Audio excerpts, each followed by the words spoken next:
დღეს ვისაუბრებთ ქუსლის დეზზე, სულ ამბობენ ხოლმე ადამიანები, რომ აი ფეხი მტკივა, ზოგი ქუსლი მტკივა ძალიან, ან ქუსლი დადგმისას მტკივა და რა არის, რისი ბრალია და ზოგმა იცის, რომ ეს არის ქუსლის დეზი.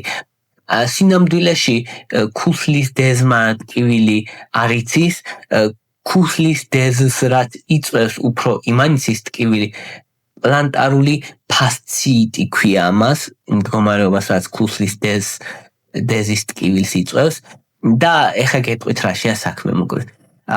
ფეხი ხო გვაქვს, ფეხის ძირი რო წარმოიდგინოთ, ფეხის ძირზე გვაქვს ჩვენ სქელი, როგორც სარტყელი, რო თქვა, აი რაღაცა გადაკრულივით, ფიბროზული, ესე გადაკრული გვაქვს, რომელიც გაუყვება მთლიან ფეხის გულს. ან ფიბროზული ქსოვილია მოკლედ, ფიბროზული ბენდია. და ამას ქვია პლანტარული ფასცია. ანუ სამეცნიერო ენაზე ესა ფასცია. და მისი მოვალეობაა, რომ დაასტაბილუროს ფეხი სიარულისას და არკა ასევე, ფეხის არკა რო გვაქვს, ეგეც დაასტაბილუროს. ეგ არის აზრი. და ეგ უკავშირდება ქუსლის ძვას. ქუსლის ძვლიდან მოდის მოკლედ ფეხის თითებისკენ. და როცა ადამიანი ძალიან ბევრს დადის, დარბის, ვარჯიშობს, არასპორტული ფეხსაცმელები აცვია მაგალითად და მყარ ზედაპირზე, ან თხელძირიანი ფეხსაცმელი აცვია და მყარ ზედაპირზე დარბის.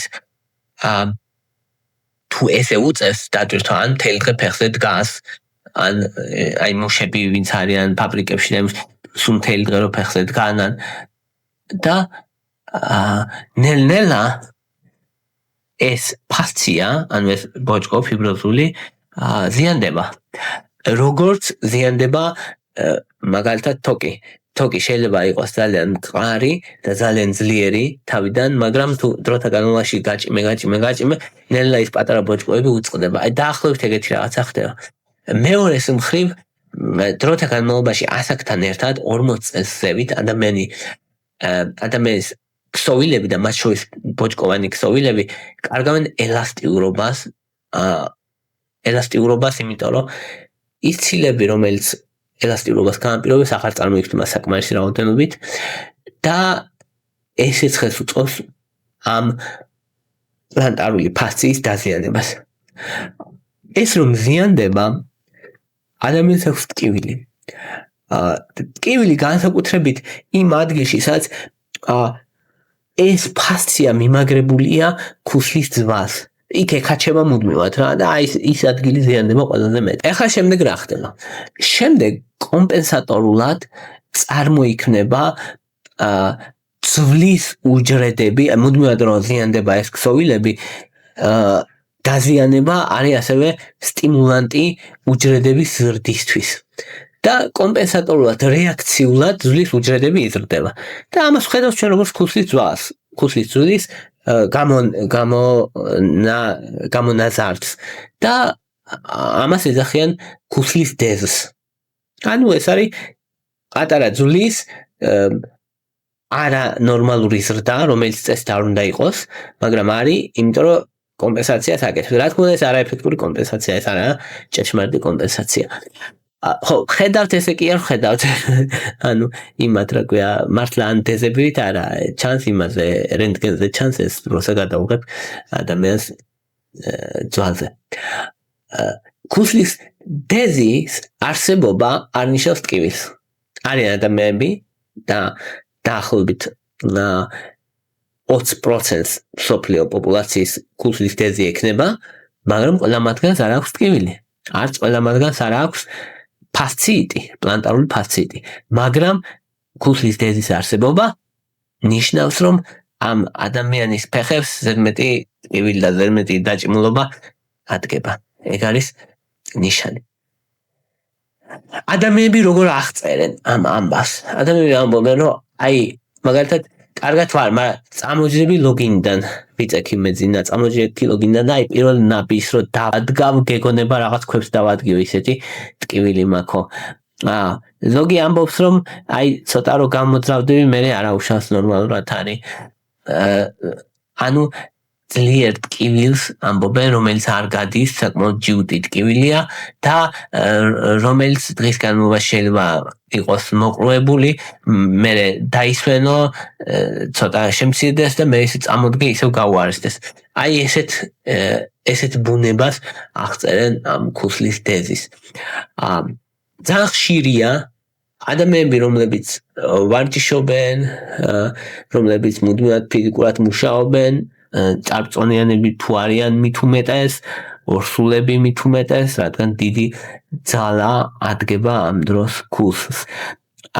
ასევე ქუსლის ქვეშ, ზუსტად ქუსლის ქვეშ, აი თითი რო დაიდოთ, ჩვენ გვაქვს ცხიმოვანი ბალიშები და ცხიმოვანი ბალიშები სტრესის დროს, სტრესისგან, ამ განმეორებადი ტრამვებისგან, განმეორებადი ზეწოლისგან, კომპრესიისგან, ასაკისგან განილევა ნელ-ნელა. და ეგ დამატებით კიდე აღიზიანებს მერე პლანტარულ ფასციას, იმიტომ რომ ვერ ახდენს შოკის აბსორბციას ეს ჩვენი ქუსლის ქვეშ არის პატარა ბალიშები, ცხიმოვანი, ცხიმოვანი ბალიში თუ აღარ არის, პირდაპირ ერახუნება ქუსლი მოკლედ. რა თქმა უნდა, ესე არ ხდება პირდაპირ ქუსლი არ ერწყმება იატაკს როცა გადიხართ, მაგრამ მოკლედ უფრო მეტად ზიანდება ქუსლი. და ეგეც ასოცირებულია ხშირად პლანტარულ ფასციიტთან. დიაგნოზი როგორ ისმევა? დიაგნოზისთვის როგორც წესი გადაღება არ არის ხოლმე საჭირო, სურათის გადაღება და ესე. თუმცა ულტრაბგერაზე თუ გადაიღებენ, პლანტარული ფასცია გასქელებულია ხოლმე, გასქელებულია 4 მმ-ზე მეტად. მეორეს მხრივ, ქუსლის დეზი არის ხოლმე თუ რენტგენს გადაიღებენ, მაშინ ჩანს ბევრ შემთხვევაში ქუსლის დეზი. ძირითადად დიაგნოზის სიმპტომით არ უნდა იყოს ნერვის დაზიანების ან ნევროლოგიური სიმპტომები, მაგალითად წვის შეგრძნება ფეხებში, დაბუჟების შეგრძნება ან გრძნობელობის დაკარგვა ფეხებში, ეგ არ უნდა იყოს. შეიძლება იყოს პლანტარული ფასციიტი ან ქუსლის დეზი ერთ ფეხზე, შეიძლება იყოს ორ ფეხზე, შეიძლება იყოს. მაგრამ უფრო ხშირია ერთ ფეხზე. თუ ორ ფეხზეა და ადამიანი ამოსვა აი სახსრებით მტკივა, მაშინ ეგ როგორც წესი პლანტარული ფასციიტი აღარ არის და ეგ როგორც წესი არის სახსრების გამო, შეიძლება რევმატოიდული ართრიტი იყოს, ამიტომ ექიმი უნდა იფიქროს მაგ დროს რევმატოიდულ ართრიტზე. პირველი რიგის მკურნალობა აი ამ ქუსლის დეზით გამოწვეული, პირიქით უბრალოდ პლანტარული ფასციით გამოწვეული ქუსლის დეზის და ერთმანეთის შემცვლელად ხმარობენ ხოლმე, თუმცა პლანტარული ფასციიტი არის ძირითადი დაავადება, რომლის გამოც ადამიანს ტკივა ქუსლი და ქუსლის დეზი არის შედეგი პლანტარული ფასციიტის, როგორც წესი. თუმცა დამოუკიდებლად შეიძლება არსებობდნენ. ესეც შესაძლებელია და საერთოდ თუ ახლა ადამიანს სიმპტომები არ აქვს, არ ტკივა, ქონდეს ქუსლის დეზი, არაფერი პრობლემა არ არის. პირველი რის გაკეთება შესაძლებელია ვარჯიშები. ვარჯიშები ძალიან ეფექტური ქუსლის დეზისთვის, პლანტარული ფასციიტისთვის ამ შემთხვევაში. რო დაჯდე და აი ფეხი-ფეხზე რო შემოიდოსავით ესე გააკეთო, ოღონდ შენი ერთი ფეხი აწიო ხელებით და მოკიდო შენს ფეხის თითებს ხელი და გადმოწიო უკან. ანუ დაჭიმო. რო დაიჭიმოს ფეხის გული. აი ეს და 30 წამის გააჩერო. და რამდენჯერმე გააკეთო ეს. დღეში რო გააკეთო 2-3ჯერ კარგია. მეორე ძალიან მარტივი ვარჯიში არის დადგე კედელთან, ერთი ფეხი წინ იყოს, მეორე უკან, ისე რომ დაეყრდნო ქუსლებს, ანუ სწორად უნდა გედოს, მაგრამ ანუ ქუს უნდა ეტანებოდეს ძალა, ესე და უნდა გადაიხარო წინ. გაჩვენეთ მაგასაც 30 წამის განმავლობაში. ესეც 2-3ჯერ დღეში. თუ შეგიძლია რომ შეამცირო ფიზიკური აქტივობა, შეამოკლო პერიოდები თუ ფიზიკური აქტივობა გიწევს, ნუ ან სკამზე დაჯდე თუ რაღაცა, მყარი ზედაპირებით არ უნდა ირბინო, რბილი ფეხსაცმელით უნდა ირბინო თუ სირბილი გიწევს, თუ დიდხანს დგომა გიწევს დაყავის სესიებად, რომ მე შუალედებში დაჯდე ხოლმე.